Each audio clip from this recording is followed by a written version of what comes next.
गोपीनाथ बोले जी अकर्म कर्मदायक लंकेश्वर नाँ नामित होती जी भोला बाबा एवं प्रत्येक कथार किए देला किए नदेला कौन कला तापटे रुचि रखते मुझे देखे पे सता आम गाँ पटे जावासा करे जोटा अमायिक प्रतिभा एवं निश्चित भाव में अनुरोध करी किसी सी तो संस्कृत पंडित तेणु निश्चित भाव आपण मानकर अंगे निभे लिखा किसी कथा को ये प्रतिपादित करिए समय को साथ दे। जय जगन्नाथ।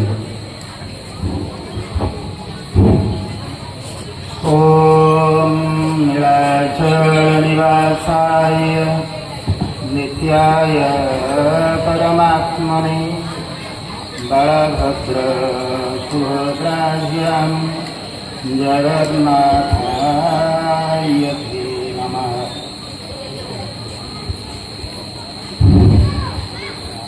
आजिर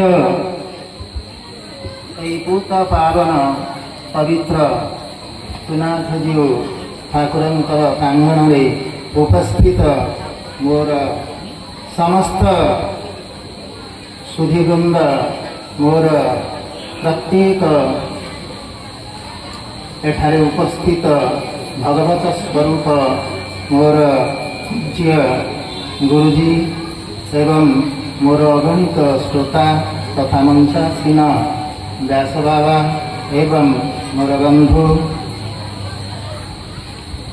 एठारे मु देखुछि सब मते लगुच भगवत स्वरूप कारण भागवत आम जो शुणुचे अबा ताकू आम पढ़ुचे आम से अनुभव करवा जे प्रत्येक जीव भगवत स्वरूप किंतु आज आम ये प्रवचन शुणा ये आम भितर से जो मानवीय प्रवृत्ति ताहा केबे हेले आम मन भर जाऊनी जदिव आम शुणुचे सकल घटे नारायण बद्रिका जीवी कि कारण आम जानूचे प्रत्येक जीव भगवत स्वरूप किंतु आम भीतर हिंसा द्वेष ईर्षा किंबा असूया भाव एबे भी जाई नाही आमे जेते चेष्टा करे मध्य कहीं ना ये हूँ मानवीय प्रवृत्ति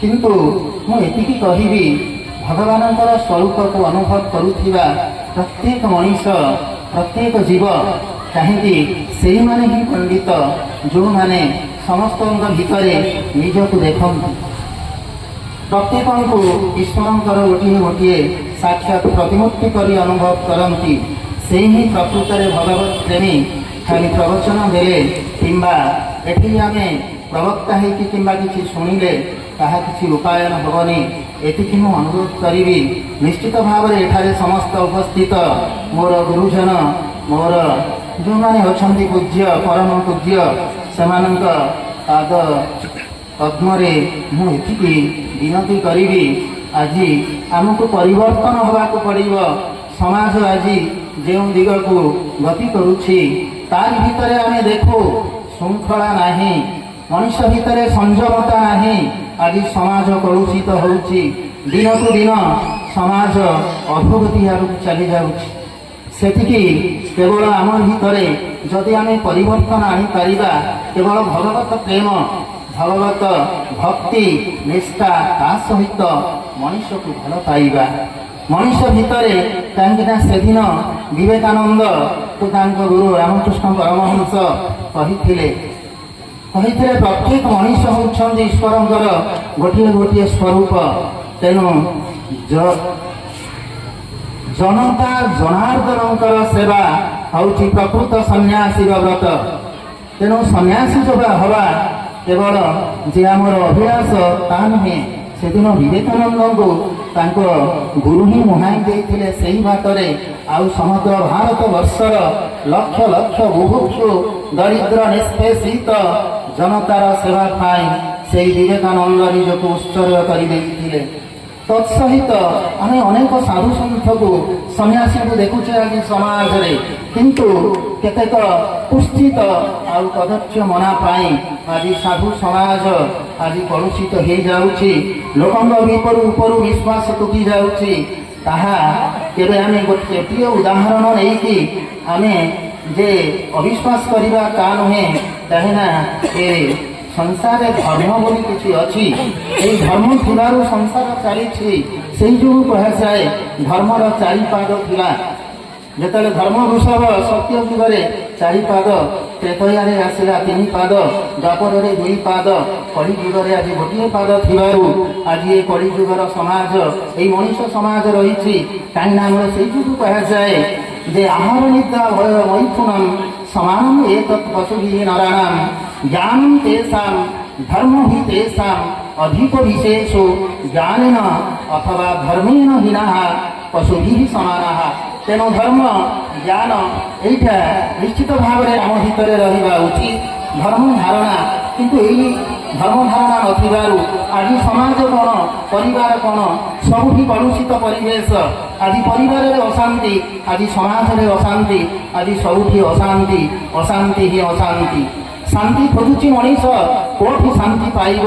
ଶାନ୍ତି ଅଛି ତାରି ଭିତରେ ଦୟା, କ୍ଷମା ଆଉ ପରୋପକାରିତା। এই ଗୁଣଗୁଡ଼ିକକୁ ଯଦି ବିକଶିତ କରିପାରିବା ତାହେଲେ ଆମର এই ପ୍ରବଚନ, ଆମର এই ପାରାୟଣ ଏସବୁ ନିଶ୍ଚିତ ଭାବରେ ସଫଳ ହୋଇପାରିବ। ମୁଁ ଏତିକି କହିବି, ହେ ମୋର ପୂଜ୍ୟ, ମୋର ଗୁରୁଜନ ବୃନ୍ଦ, ଆଗେଇ ଆସନ୍ତୁ। ସମାଜରେ ସେବାବ୍ରତକୁ ନିଜର ଧର୍ମ କରି ନିଅନ୍ତୁ। ସେବା କୁହାଯାଇଛି ଯେ ସେବା କର୍ତ୍ତବ୍ୟ ପୁଣ୍ୟ ବଳେ ଶିବା ଅସାଧ୍ୟ ମହି ତଳେ। ସେବାବ୍ରତକୁ ଆଗରି ନେବା, ସେବା କରିବା ଶିଖିବା। ଆଉ ଯଦି ଆମେ ଶିଖିନେ ବାପା ମାଆର ସେବା, ତାହେଲେ କି ଧର୍ମ, କି ଆମର ଏ ପ୍ରବଚନ? କାହିଁକି ଆମର କୁହାଯାଇଛି ପିତା ସ୍ୱର୍ଗ ପିତା ଧର୍ମ ପିତା ହିଁ ପରମ ତପ ପିତରି ପ୍ରୀତିମା ପନ୍ନେ ପ୍ରିୟନ୍ତେ ସର୍ବଦେବତା। ଆଉ ମଧ୍ୟ କୁହାଗଲା ଜନନୀ ବିଷୟରେ। ବାଲ୍ମୀକି କହିଲେ ତାଙ୍କର ରାମାୟଣରେ, ଅଭିସ୍ୱର୍ଣ୍ଣମୟୀ ଲଙ୍କା ନ ରୋଚତେ ମମ ଲକ୍ଷ୍ମଣଃ ଜନନୀ ଜନ୍ମଭୂମିଶ୍ଚ ସ୍ୱର୍ଗାଦପି ଗରୀୟସୀ। ଜନନୀ ଆଉ ଜନ୍ମଭୂମିକୁ ଆମେ ସ୍ୱର୍ଗଠାରୁ ମଧ୍ୟ ଅଧିକ ବଡ଼ ବୋଲି ମଣିମା, ମାଆକୁ ଆଗ ଚିହ୍ନିମା।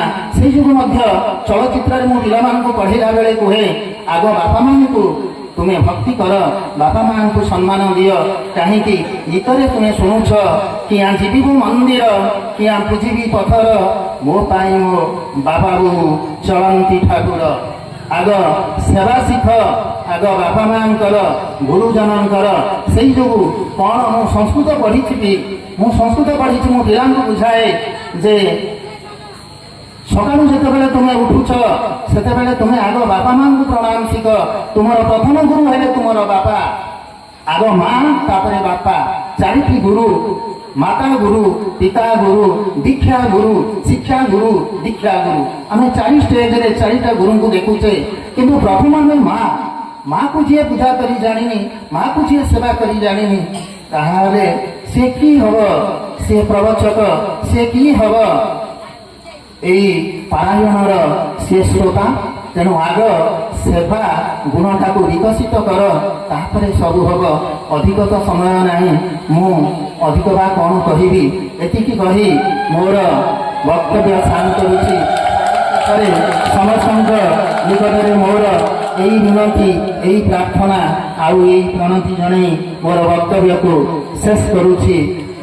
ଜୟ ମା। ଜୟ ଜଗନ୍ନାଥ।